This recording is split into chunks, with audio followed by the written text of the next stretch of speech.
Good? Go ahead. All right. For those of you that are in here, I'd like to thank you for coming. And for those of you that are watching, either watching on the stream or watch later, I appreciate it.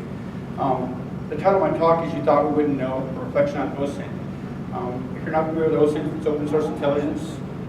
It's used primarily in the InfoSec industry to do reconnaissance and information gathering, either during a penetration test or prior to a penetration test, for techniques like spear phishing and other similar methods of the attack.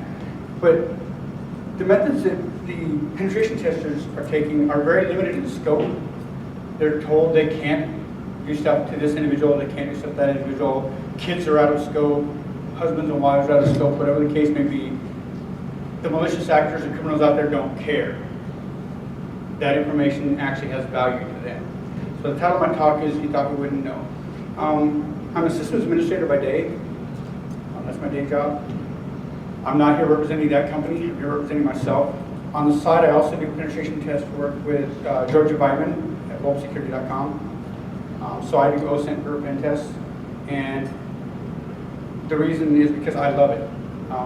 I started thinking about the fact that there were weaknesses in the information that people put out there and the information that is already out there.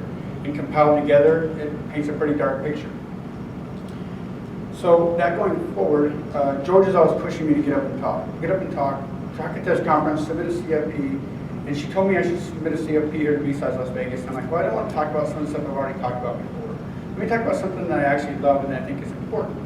So my talk is not just aimed at people who might be in the InfoSec industry and are penetration testers and want some other ideas and avenues on how to approach it.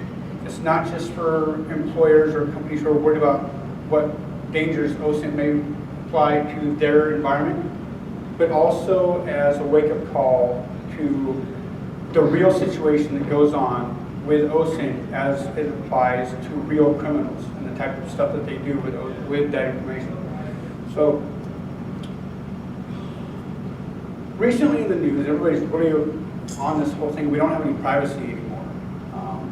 And it's really dangerous. You can't say in public that you don't have any privacy because then that violates, may open you up to Fourth Amendment issues. So I'm not going to say you don't have any privacy. I'm going to say that you may want to question how much privacy you have and how much of your information is being leaked by others that is not on your behalf. That being said, information is being leaked on you that's not on your behalf. Some of you may have a grocery card or a discount card, and that card is used to track your purchases. A husband and wife have a newborn baby, and they go to the store and they buy 1-month diapers. Then they go and buy 3-month diapers.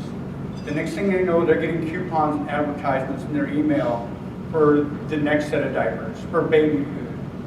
They didn't ask for that. It's being given to them because those marketing companies are tracking that information. But it's not just those companies. It's Google. It's Yahoo. When you do a search, they're tracking your search terminologies. The problems with Google Mail, that Google's monitoring Google's mail. There's a story that I saw last year on the internet. A guy, his wife sent him an email about the fact that she had just been in an accident with her mother, the grandmother, and the baby in the car. And as he's reading that email, there's a Google pop-up ad for diapers. He's like, coincidence? Maybe, maybe not. So the data that's out there about you is being sold. It's being shared, and you don't have any control over that. And that doesn't even include the fact that the stuff that's already matter in the public record. Your property taxes, what kind of car you own, the records with the BMV or DMV in your state. All of that stuff is a matter of public record. You've been arrested for a crime, it's a matter of public record. You go to a hospital, some of that stuff's actually, the stuff that's not, I'll give you an example. Somebody gets injured in a car accident, it becomes part of the news, it becomes part of the public record, it's out there. You can't hide the fact that you were just in an accident, it was on the news. So, again, this is information that's out there. And then, of course, there's the big, huge scare right now, the NSA in prison. They're listening to your phone calls, they're monitoring your texts, they're trying to find out who you talk to. Who cares? They want to find out who you're talking to? They're just going to go on your Facebook page and see who your friends are. They're just going to follow your Twitter feed and see who you're talking to on Twitter. They don't have to listen to your phone calls or your text messages. People are literally giving the information away. They don't have to search for it. Then there's the issue with social media. People do things that can actually impact their lives. It can cost them their friends, it can cost them their jobs, it can cost them their lives. 13 posts that got people canned. These are pretty extreme, the article that I got this from. And there are regulations in different states and different environments in different countries that say what an employer can do. Maybe an employee can post something on Facebook, and in that state, the employer has no recourse. In other states, the employer may actually have a recourse. Or it can get you killed. A post on Facebook about the actions of a Mexican cartel got a woman beheaded. The video posted on YouTube because of what she said on the internet. She's a reporter, she made a posting, so the Mexican cartel retaliated lethally by cutting off her head and posting that video on YouTube. So this information is out there that you post or is posted about you could cost you your job, could cost you your friends, or can cost you your life. So with regard to research and getting the information, how hard is it? How difficult is it to get the information? Assuming that you know next to nothing about somebody, and we're going to discuss potential criminal activity in a moment, without knowing that much about anybody, given just a couple small pieces of information, how much more information can you get and how hard is it to get it? The impetus for the story, like I said, is George is always pushing me to talk. So she's like, submit a talk to BSides Las Vegas. I'm like, okay, I do OSINT. Right around the time she made this suggestion, a bank got robbed in the Fort Wayne area. I live outside of Fort Wayne, Indiana. A bank got robbed in the Fort Wayne area. With regard to banks being robbed in Fort Wayne, there are hundreds of bank robberies. Not hundreds globally, not hundreds nationally, not hundreds in Indiana, hundreds in the Fort Wayne area alone since I moved there in 1996. It appears, at least in my part of the country, we have a lot of wannabe Bonnie and Clydes. But the methodology that the people used in the bank robbery struck me as completely stupid. So these criminals go to a bank, follow a teller home, hold her in her own house and kidnap her, take her back up to the bank after hours and have her open the vault and give them the money out of the vault and then leave her in the bank. Be discovered later. I don't know about you guys, but that seems pretty darn stupid. We've all watched CSI, NCIS Los Angeles. The police and criminal investigators have some pretty fancy tools. You're going to leave DNA evidence at the crime scene. You're going to have your face potentially exposed to video cameras, the car you were driving when you came to the bank to follow the teller. This is just stupid behavior. And then I'm going to talk about the fact that, wait a minute, we're a cashless society. Banks don't have cash on hand. And when they do, it's not a very large amount. And a small town bank has very little. Tens of thousands of dollars, not hundreds of thousands, not millions. When they need a large cash amount, they contact another bank and they have an armored car bring it over. Most banks have very little cash on hand. So these criminals took incredible risks for very little gain. But this wasn't isolated. I'm like, wait a minute, so these people did this in Fort Wayne, Indiana. How many other times has this particular attack been tried? Was Fort Wayne an isolated incident, or was it a copycat situation? Well, it turns out that in Sanford, North Carolina, a couple years ago, in 2011, this very same type of attack was used there. Bank of America, in September 5th, just a few months before the bank robbery in Fort Wayne, again, similar attack method was used, kidnapping a bank employee, trying to get him to give the money. So maybe the people in Fort Wayne were just copycatting the technique that had already been tried somewhere else. In none of these cases did the kidnapper succeed, or did the bank robber succeed. They got away for a short period of time, they all got caught. So for very little potential financial gain, these people robbed a bank, risking many, many years in prison, and Fort Wayne, Indiana is near state line, they rob a bank across the state line, you can get life in prison. So for maybe a couple $1,000s, these people potentially risk a life in prison. Now, we have pretty bad situations in our prisons. I hear stories about them on my dinner table almost on a daily basis. Why risk this for a couple $1,000s. If you want to be a lifetime criminal and spend the rest of your life in prison, then sure, go ahead and go out and rob a bank and just stand there waiting for the cops to show up. But if you're trying to commit a crime, if they were trying to commit a crime and succeed and get away with it, then the methodology that they used was stupid. So I'm going to discuss some alternatives. What would happen if you were hit by a smooth criminal?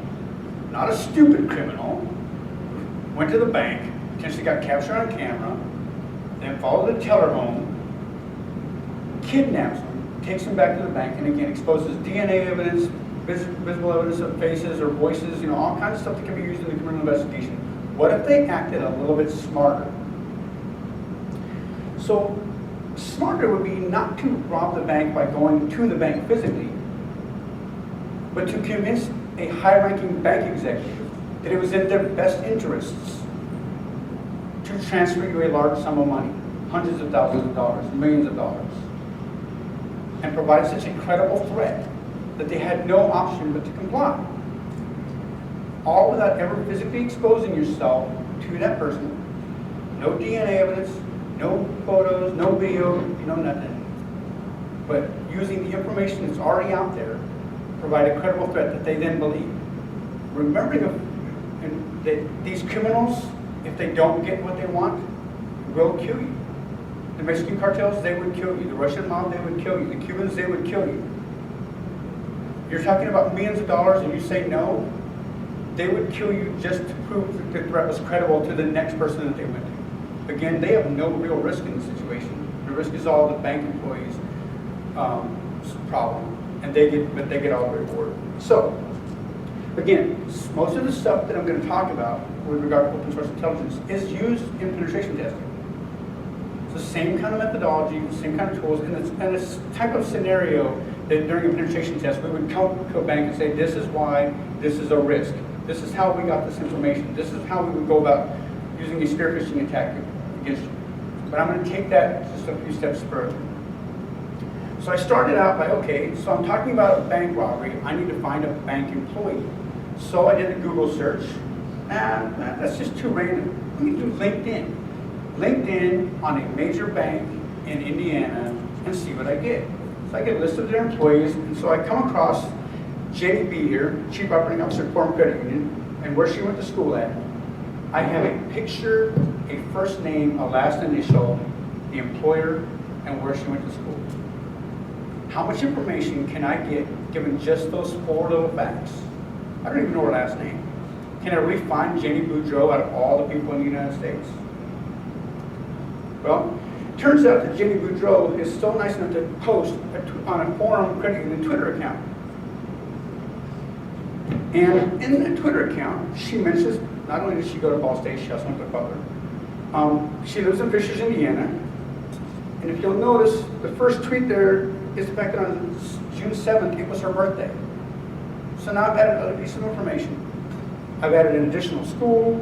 I've added her date of birth, not the year yet, but the date of birth, and her current city of residence. There's also an awards photo there in the corner.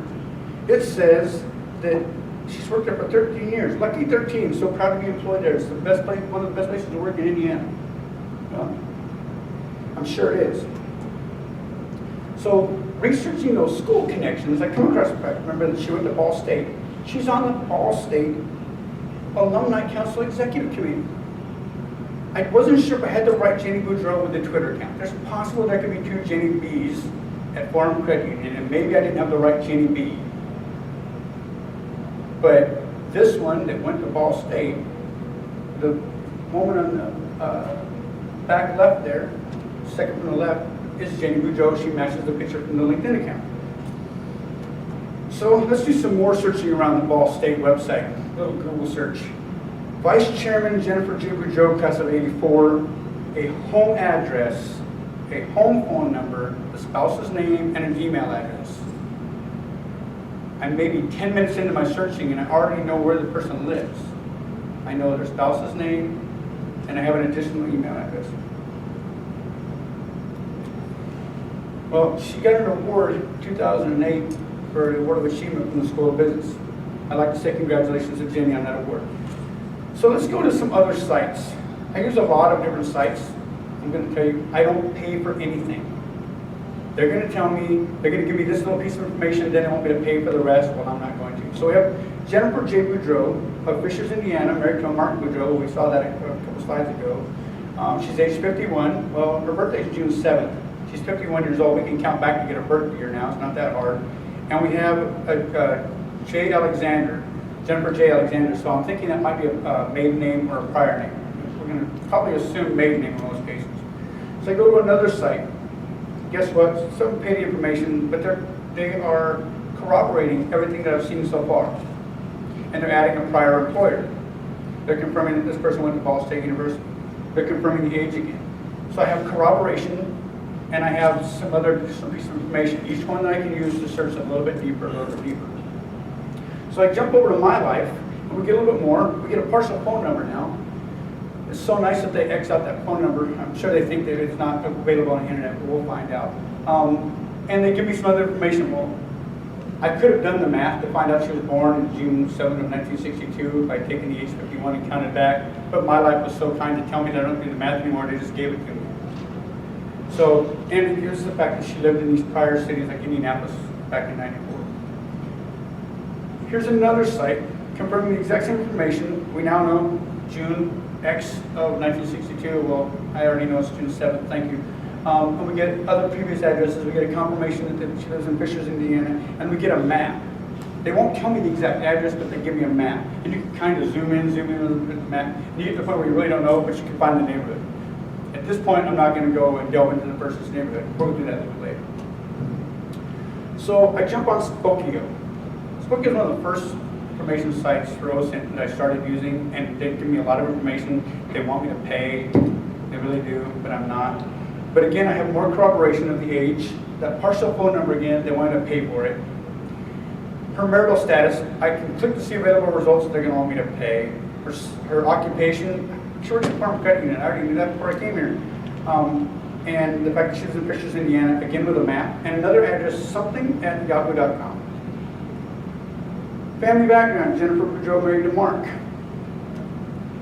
A picture of her neighborhood. I didn't zoom in on the neighborhood earlier. Spokio did it for me. I don't need Spokio to zoom in on the neighborhood. They gave me an estimated home value. Estimated home value of $373,000. It's on a golf course. We're going to assume that Jenny and her husband Mark are doing pretty decently.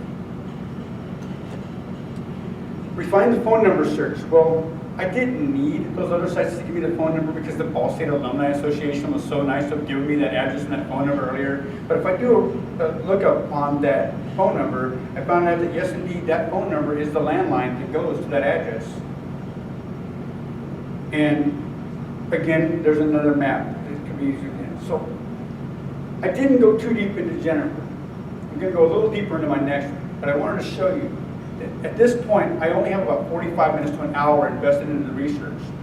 I know the woman's name. I know she's married. I know the neighborhood she lives in. I know the estimated home value of the house she lives in. The next one, I'm going to go a little deeper. Say, could I do this again, and how hard would it be? So we're going to do it again. We're going to jump on LinkedIn. We're going to find a nice lady named Angela Beck. She's the banking center manager at Old National Bank in Muncie, Indiana. She also went to Ball State. I just love Ball State. They give me so much information. I didn't have to do any searching for the address. Ball State was nice enough to give it to me. We'll see if they do that again.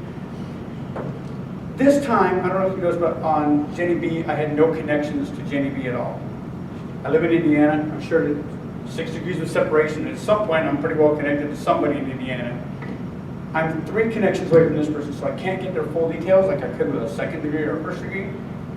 But at least I could manage to get a little bit more. I actually got the last name with this one. I could have made friends or made connections with a banking recruiter that would have tied me to more banking employees. That may have gotten me more 2nd degree connections, get more information. But again, I want to show that I'm not having to go to those steps. I'm not having to actually try and get into their industry or pretend to be in their industry to get the information.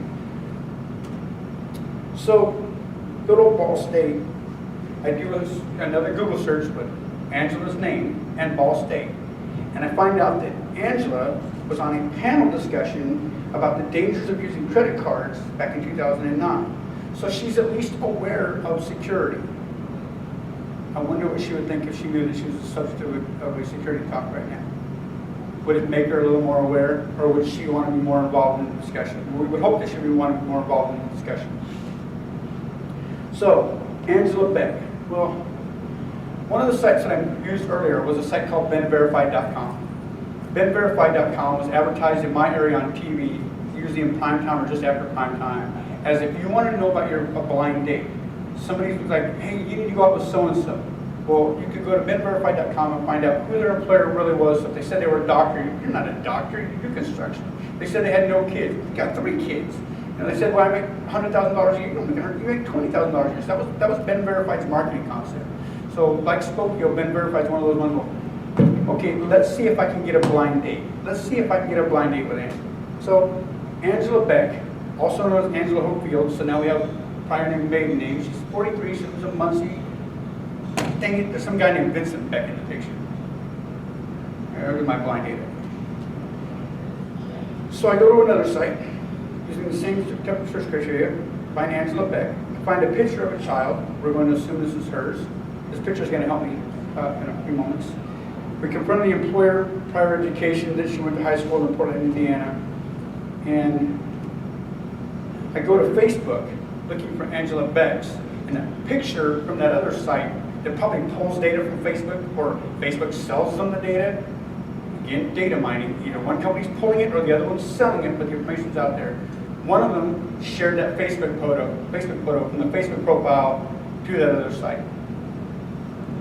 So I see this same picture, so now I have corroboration it's the same person. This Facebook page is actually linked to the person I was just looking at. Vincent got the stomach flu, I got a sinus infection. Chase is running off both of us, he's a nice boy. Vincent's obviously the husband, Chase is the son. More information, each little piece adding up. Again, if I'm, yes? Just for grids, is that Facebook page public that you can read the comments? Or Yes, that's the other thing. I've given a talk before my ISSA chapter about the dangers of social media, the digital footprint explored. And in that talk, I literally went out and made friends with people via Facebook games to try and get connections. During this talk, I use no paid information, and I don't try and become Facebook friends to get them. This is information, if you went to look for this page, you could get it. These people are not securing their Facebook profiles. These are high-profile people in banking industry. You'd think they'd be a little more honest, or a little more respectful in the way they do their profiles. So I go further on the page, and we get another picture of Angela. She's got a slightly longer hair. We get a picture of the husband. We get a picture of the child. Again, now, if a real criminal organization was interested in this is very important information. They don't have to go follow the people to find out who they are. They have pictures that they can use. So I go to My Life again, one of the sites I like to use, and again I get more confirmation and more corroboration of the same data I've already seen. And each of it a little more piece. I didn't have a birth date or birth year. 43, we can do the math. She was born in 1970. We have her prior residences. We're going to find out whether or not I can get an address in one of those residences, and whether or not I can get her birthday as well. We'll see. So just see what I can do. I want to look at Vincent as well. I'm like, this time I'm not just going to look at one of the parties. I'm going to look at the spouse, because that's other information that may actually be helpful. And I find corroboration again with partial phone numbers. I find out that he's a year younger than she is. That he also lived in Portland around the same time that she did. I'm going to guess they were childhood sweethearts, went to the same high school, J High School in Portland, Indiana. Probably met each other young, got married, and now they moved to Muncie. And it looks like they were following maybe her career as opposed to his. Those are judgment calls. So I go to this site, and this one, again, corroborates the same information. Now it gives me a map that I can zoom in on, shows me the neighborhood, that while I don't have the exact street address, gives me the neighborhood. They want me to pay for her email address, I want to pay for her phone number. Oh, she was born in January. I don't know if you noticed that. It was January blank of 1970. I had the 1970 before, now I've got January. So doing some Google searches of Muncie and her name, Angela Beck, I come across a flyer on the internet for a rummage sale. This flyer, as the arrow indicates, shows her email address at oldnational.com and a phone number. Phone number that I didn't have before, one of the ones that one of them sites wanted me to pay for. And now, thanks to Westview Elementary's rummage sale, I don't have to. They gave me the phone number. But it turns out that Angela is very, very dedicated as a parent. She's very involved in her child's life. Information that a malicious person, a criminal, would use to threaten her. Her child obviously matters to her. Her family life obviously matters to her. And that Westview Community Association, well, they gave me an address, or they gave me an email address and a phone number. It's kind of handy that I know the exact school that her son probably goes to. And I can find the neighborhood that school belongs in. Well, so let's do a little search on Westview Community Association. Well, they gave me one phone number back up. So they gave me this phone number, the 46, no, they gave me the 4645 on the rummage sale slide. Thank you, Westview Elementary. We rummage sale, they gave me a 4645. But the Westview Community Association page gives me two other numbers. Not the 4645, but two other numbers.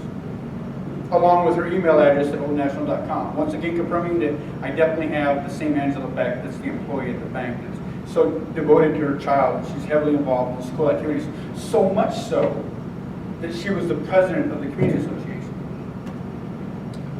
So here's another flyer for them, from them, once again confirming the 4645 number and the email address. Well, Old National Bank.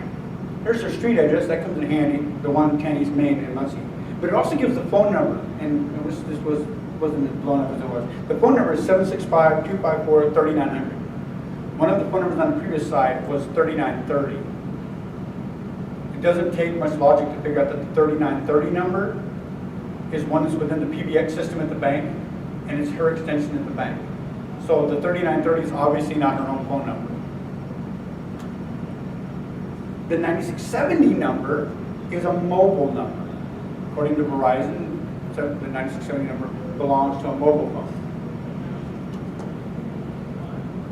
Vincent Beck has a home phone of 4645. So that number we saw, the 4645 one, that's been her home phone number all the time. And thanks to this profile for Vincent Beck, I have a confirmation. And they didn't give me the address before, but this one, Intellius, was nice enough to give me the exact street address. So I jumped to a couple of the other sites that do data mining on a regular basis, and I come across, again, Angela Beck at North Winthrop Road. They don't want to tell me the address. Intellius just did for Vincent. I don't need to get it for Angela's profile. I already have it. And again, more corroboration, more confirmation that each of the pieces of data that I've seen are valid information. It's not falsified, or if it is, it's falsified pretty deep because more than one entity is claiming the same information. I jump over to Spokio, and Spokio is pretty much the same thing. Spokio wants me to pay for the money. They only want to give me a partial phone number. Thank you, Spokio, but the school association already gave it to me. And as you'll see, that they're going to give me a street map of where the house is located. They won't tell me the exact street address because they want to pay for it, but they'll show me the address that's located. They'll give me a map. And they make Spokio makes an estimate that this home is valued at $600,000 to $800,000. Muncie, Indiana, I find that very hard to believe unless it's in one serious neighborhood. But the house is right off Main Street. Well, Main Street, that's kind of interesting to me because the bank address for the bank is at 110 East Main Street, and she's right off of West Main Street. I'm going to guess, just as a matter of course, that her commute is very short.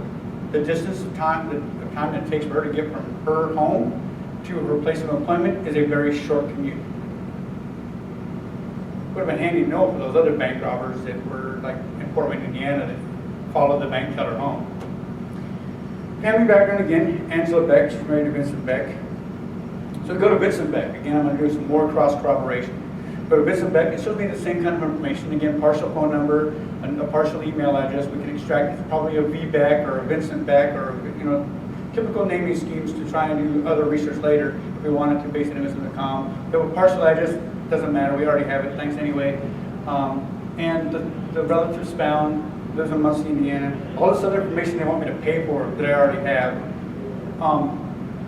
But again, the same kind of Spokio map shows where the home is located in Muncie that I can zoom in on. Shows the previous locations that that Angela's didn't show, but his does, from the other residents in Portland.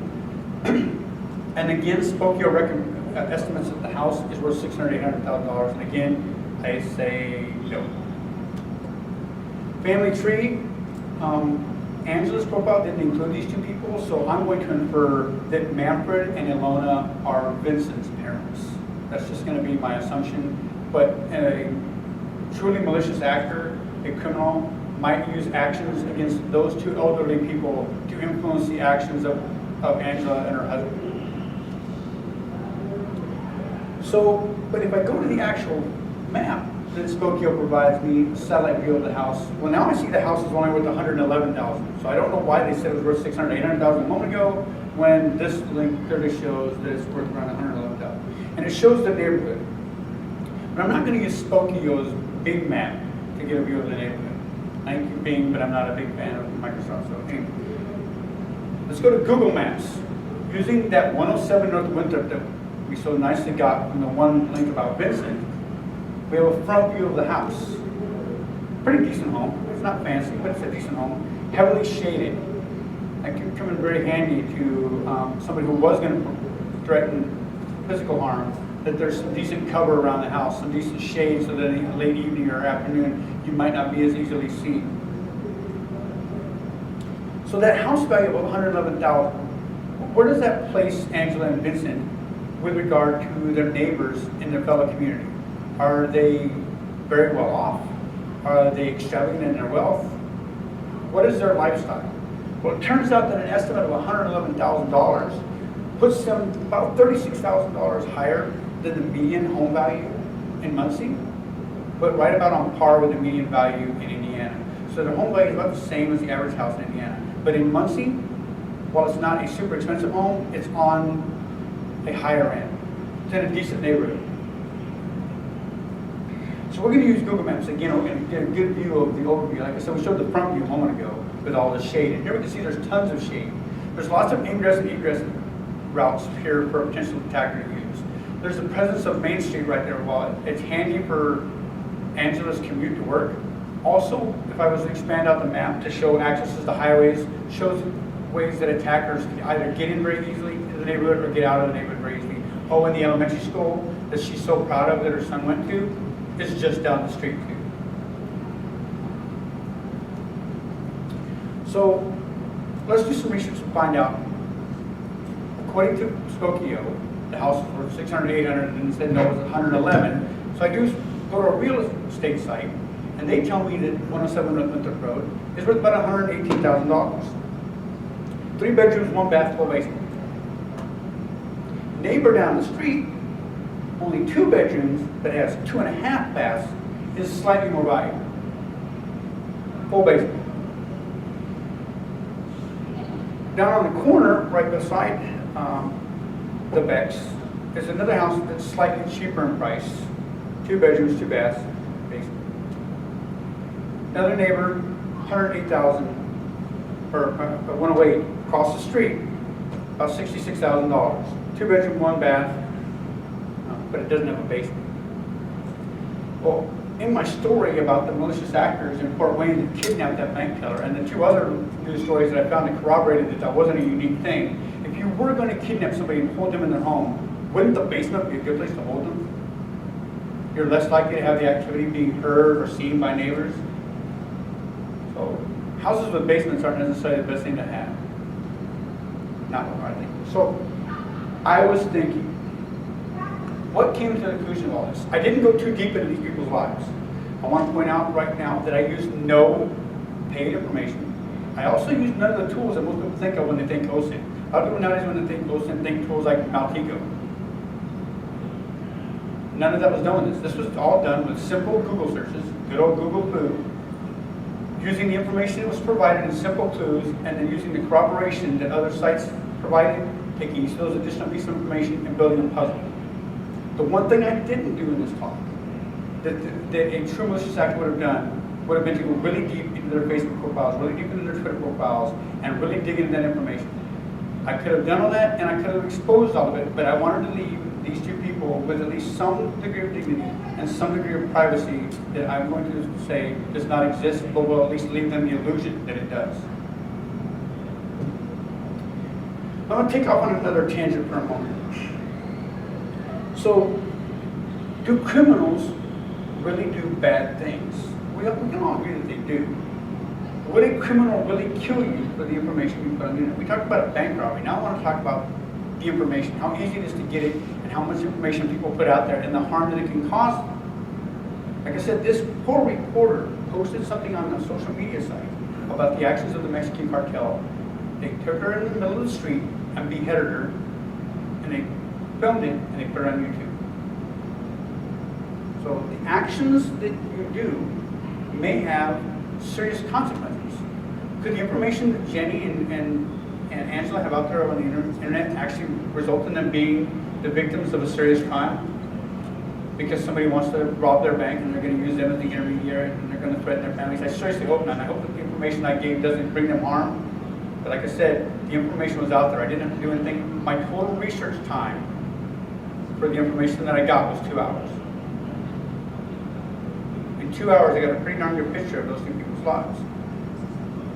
A smooth criminal or a truly malicious actor would have gotten much deeper, and they would have done it in much more depth, and they would have acted on it.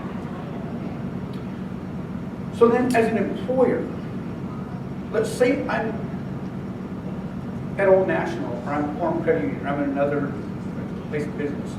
How do I, as a business owner, as an employer, ensure that the actions that my employees take, whether personally or on social media, or the things they post on the internet, how do I make sure it doesn't affect me, my brand, my reputation? At the end of the day, you really can't. There are some places where, again, companies have a legal course, but in a lot of them they don't. So what information, this information, are criminals really using it? Is this just me postulating it? Is it just penetration testers alleging that this is how we would go about doing an attack? This news story shows that, in fact, criminals right now are actively using social media against their victims, either reconnaissance purposes or making threatening allegations against a person or against a company, ruining their brand. And this article talks about the fact that they use Google Earth to plan their ingress and egress routes. They don't go and follow the person home.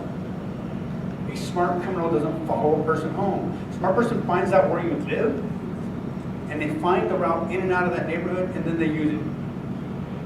There's absolutely no reason for a smart criminal to do like those bank robbers did and follow the teller home. That's just stupid. Do they use social media to choose their victims? Huge dangers in social media of posting where you're at. And I know all of us here at the conference, we tend to be like, I'm at BSides Las Vegas. It has consequences.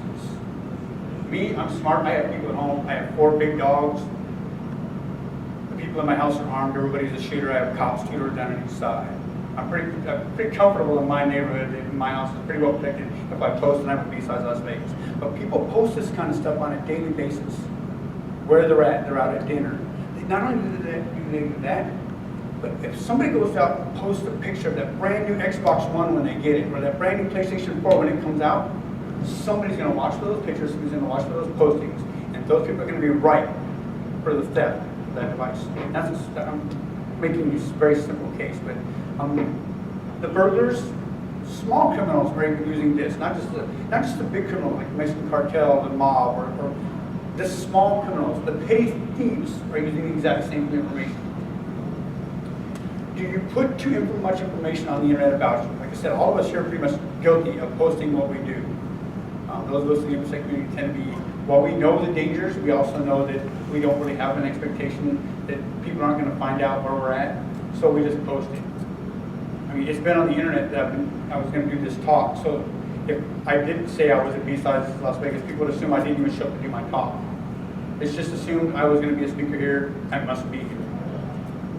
But the things that people post on the internet, oftentimes they come back and they regret it.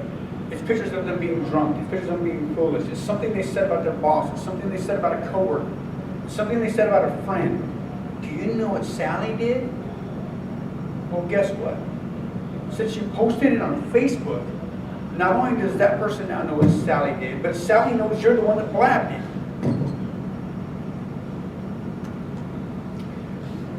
So what happens to the person who talked about Sally? Defriended. Innocuous comments end up as a result of loss of contacts. And this isn't just Facebook. I want to point out, the actions that you take may end up people not following your LinkedIn professionally, ignoring your LinkedIn, or never even being associated with you. They may not follow your Twitter feed. They may not follow your blog. Each of those things, this is a very simple case with regard to Facebook. But it's the exact same thing. Our country and the world are now relying on social media. And again, 13 posts that got people canned. The things you say and do, if they end up on the internet, they never leave the internet, can end up in somebody losing their job over it. Something happened at PyCon. Is anybody familiar with what happened at PyCon?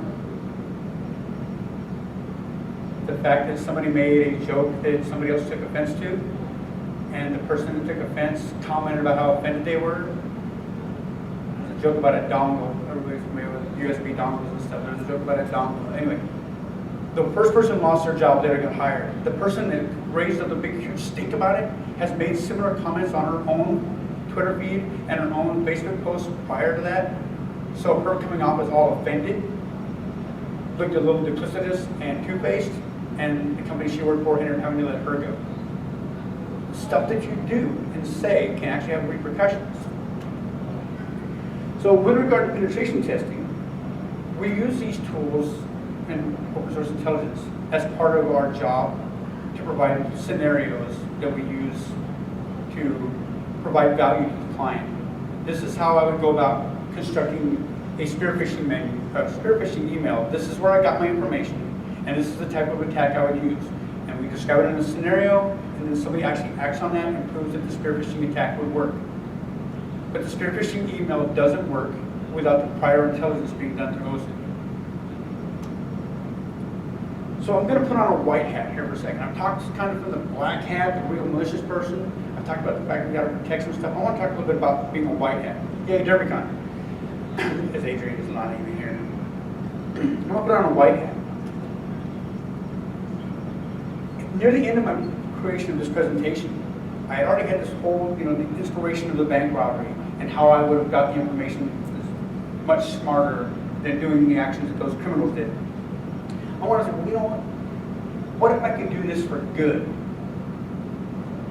What if I could put on the white hat and maybe come to the rescue, so to speak, and solve an issue, solve a problem? I didn't go that far, but I want to show that maybe this same stuff can be used the same way. So I don't know if anybody is familiar with skip chasing, but a skip chaser or a bounty hunter, they use a lot of the same techniques. They try and find some of the same information. Historically, they've gone about it through some real hard things of literally following people in a neighborhood, taking pictures, trying to find out who somebody talks to. So I went to Omaha's Most Wanted. I was most wanted, and one of them was Omaha. And so I went to Omaha's Most Wanted page, and I found this young man, Cameron Burton. He's 21. Give his date of birth. He's wanted because he was involved in a shooting. So what happens when somebody gets arrested and they go out on bond is somebody posts that bond and they give some information, like 3 to 5 people to contact. This person, we're going to put up the money to actually bond the person out, the bondsman is. So they're going to want to know, if I need to find that person, who do I talk to? Who are your parents? Who are your neighbors? Who do I talk to if I need to find you? I would allege that in a lot of cases that information is falsified. Or even if it's not falsified, if somebody were really to give their mom's name and address and phone number, if you were to call that person's mom, I don't know where he is. I don't know where she is. So, Cameron Burton, how many Cameron Burtons can there be in Omaha, Nebraska? Well, I found this one, and there's a webcam photo here. It's of a nice looking lady's webcam picture up in the corner. I'm thinking this might be the exact same young man from that wanted picture just a moment ago. He worked in roofing, went to Omaha North High School, lives in Omaha, Nebraska. So how many Cameron Burtons can there be in Omaha, Nebraska? Well, if I go into his photos, I find this photo, and I'm not 100% positive, but I'm about 99.999% positive that that's the exact same Cameron Burton that I just saw. We're going to examine that Facebook profile picture there. A nice looking young lady, and again, slightly better view of the picture of Mr. Burton up in the upper right hand corner with some comments down there. Y'all are so cute, you miss each other. We sure do. Why do they miss each other? Why do they miss each other? And then there's a Corey, future Mrs. Jones Burton. Aw, I love you too. Well, these two people must be together. This person that I assume is Mr. Burton and this young lady. Dusty Carlsey, we love you too. I'm thinking that Dusty Carlsey might be the other person in the picture. If Cameron says, oh, thank you, and the other person says, oh, we love you too, I'm thinking that's the other person. So I go to take a look at Cameron's Facebook friends. Because if you're trying to find Cameron, the police are actively looking for Cameron. They don't know where he is. Do you think one of these people might know? Or if not one of these people that I've shown, maybe one of the total of 77 Facebook friends that he has, might one of them actually know where Mr. Burton is? And the young Miss Dusty Carlsey up there, there's a picture of a nice young man there sitting next to her. I sincerely hope that it's not his father, it's the one going on. But I look at her Facebook photos, and I can see that there must be romantically involved. Do we really think that maybe Dusty might know where Cameron is? I'm willing to bet that there's a pretty good chance that she might. Not guaranteed, but that she might indeed know where Mr. Burton is. There was a Cody Burton mentioned. It appears that Cody Burton, from my other research, Cody has 2 Facebook pages. Cody is the brother of Cameron. The mother's name is Corey, future Mrs. Jones Burton. And there's an aunt named Connie Burton. These people have a thing with C. First initial C, last name Burton. There's a real big theme going on in this family. Or there's a cousin down there. You think these people might actually know where Mr. Burton is at? So again, putting on my white hat, I'm like, the information that might be put on a bail bonds application, or that the police might have on file for young Mr. Burton, is probably incomplete. But thanks to the miracle of the internet, we can get an entire picture of all those people that are involved in his life that might know where he is. And with regard to bounty hunters and skip chasers, they're pretty unrestricted on what they can do. If they want to go find out if Mr. Burton was one of those people's houses, they could do it. So that was fun. I didn't go as in-depth with Mr. Burton as I did with the banking employees. And again, I didn't go so deep into the banking employees that I really exposed them to hopefully any more danger than they might already have been in. So that was fun.